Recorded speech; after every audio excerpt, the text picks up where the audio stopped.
Hey guys, so I haven't done an author update and I figured it's about time I talk myself about Survivor and the whole thing going on. I don't have the actual version with me. This is my proof copy that I've written in and used very thoroughly. So I'm very excited because the Kickstarter for Survivor is going to be launching soon. I don't know of a date yet. I'm still trying to finalize some things. But I'm very excited about it.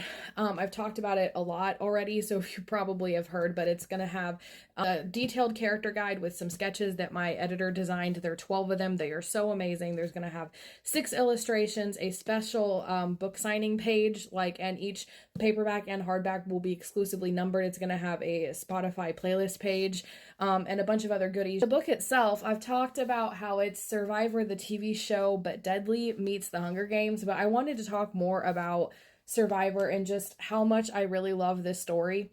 So I haven't talked about the characters in Survivor because in this game, there's 50 people kidnapped, forced to play a game, and only 2 will survive. And I don't want to spoil who wins or who loses or who dies or who lives or any of that stuff. So it's been very hard to figure out how to talk about the characters.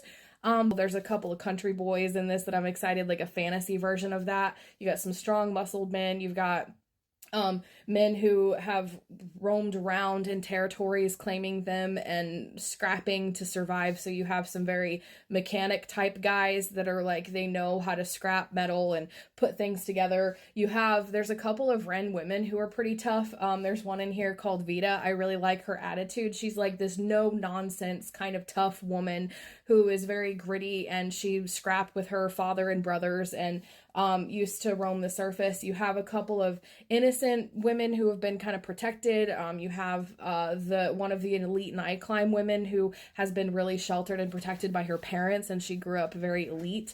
And you have a strong knight climb woman named Neve. She's one of my favorite characters of all time. She's a very strong woman who grew up under the regime, but her father rebelled against her, so she knows how to fight. He taught her to protect herself and that nobody else is going to protect you or help you, so you have to help yourself.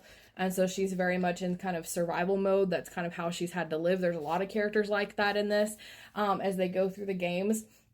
And it's such a fun book because of the world building and the race building and the concept, but also because the character dynamics really make this a really fun book to read, because when you switch perspectives, you have a very different mindset with each character. Every character has their own unique voice, backstory, personality, and so everybody has their own motivations and reasons for doing things. So oftentimes you read characters, there's no set bad guys other than the knight climbs, obviously.